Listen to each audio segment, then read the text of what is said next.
Well, good morning, my friend. Hope your day's starting well.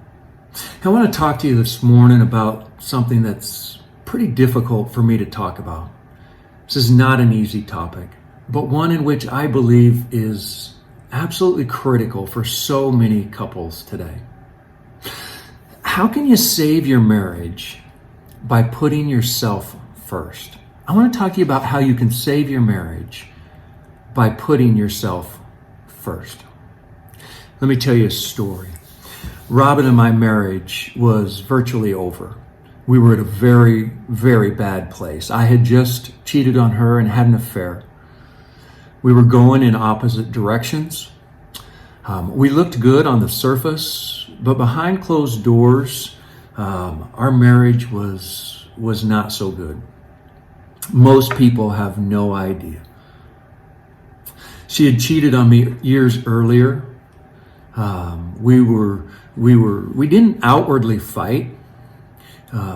We didn't have major conflict in our relationship. But we had just become more like roommates, and we had spent most of our time over the years trying to change each other. Our marriage wasn't horrible and ugly. It just wasn't healthy, and it was now about to end in divorce. After my affair and disclosure, we came to the realization that we were about to lose it all. I was driving down the road one day on I-25, and I'll never forget it. And I found myself weeping. It was one of those weeping where your chest is just heaving, and I had tears streaming down my face, and I was on the phone with my wife, and I had to pull over in order to be safe. And I'd been thinking about all the things I was throwing away. My ministry, my relationship with my daughters, the impact on my parents and my siblings, my influence. But most importantly, I was realizing that I was throwing away my relationship with the person that I fell in love with and wanted to spend my life with. Robin was in Arizona and I was in Albuquerque, and she was reeling from the impact of my betrayal. She was reeling with her own emotions and thoughts and feelings and confusion and what do we do, and are we losing our marriage? So what saved our marriage? And why do we not have just a surviving marriage today, but a thriving marriage today? You see, something changed, and it is a discovery that can not just change your marriage, but can change every area of your life. We discovered the importance of putting self first. Now, I'm not talking about self-centeredness. I'm not talking about a selfishness. I'm talking about what we now call the Planck principle and the oxygen principle. The Planck principle and the oxygen principle. You see, most couples that we talk to now in our marriage ministries are trying to change their spouse, just like we were.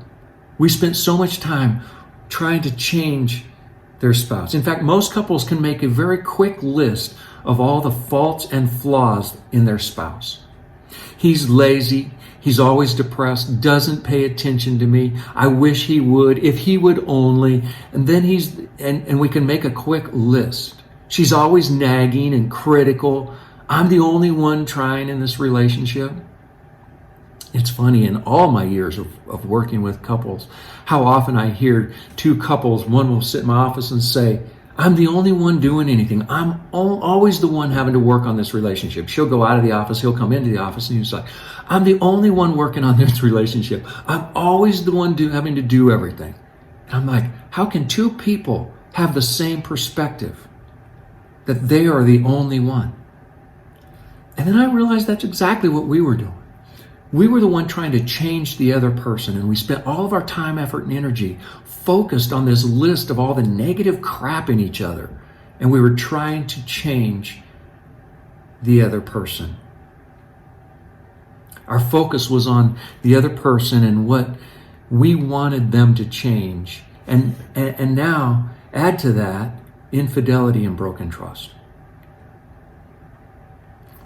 Long story shortened, Robin started practicing what we call the plank principle, where she started looking in the mirror and taking the plank out of her own eye before trying to take the speck out of mine. Now, the truth is, I didn't have just a speck. And in all reality, mine was more of a plank and hers was probably the speck. But the principle's still the same, whether it's a speck or a plank. She started to take the dust out of her eyes. She started to deal with her own self first. She started to look in the mirror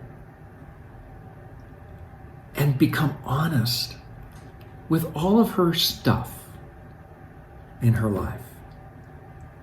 The plank principle that changed our marriage was when we started dealing honestly with our own issues first.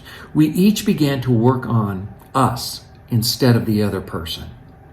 We found things we valued in the other person and started to focus on those and value those, but we became real with our issues personally.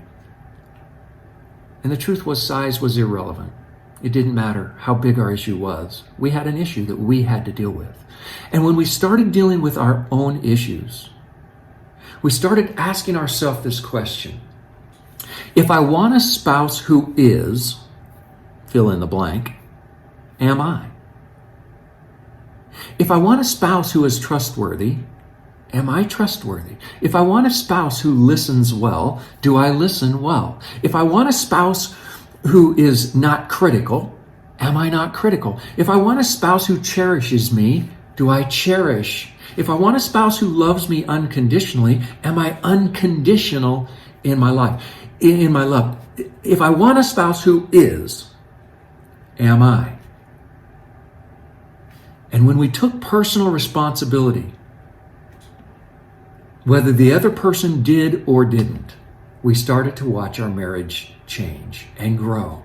And we found ourselves moving more and more toward each other. We found ourselves more and more attracted to each other. You see, two best selves are attractive. Two best selves are attractive. We'll leave the oxygen principle for another day, but consider this. Is there anything in you that you need to work on? Are you critical? Are you angry? Are you judgmental? Are you cherishing your spouse even when they are irritating? Do you truly love unconditionally? Or do you have a I don't because she attitude? Or I don't because he attitudes? Whenever we add the word because, it's a conditional word. Or if. I will if. You want to save your marriage and move it towards extraordinary? Put self first and become the absolute best version of you can be. And watch your marriage begin to slowly change. You see, we all have a choice how we show up every day. And yes, you may be right. He is a jerk, and he does jerky things. She is irritating and hard to love. That can all be true. But that's not an excuse to not show up as your best self. We do the right thing, not if they do. We do the right thing because it's the right thing to do. We don't do the right thing because of what someone else does or doesn't do. We do the right thing because it's the right thing to do. How will you show up today? Let's show up as our best self. Have a great day.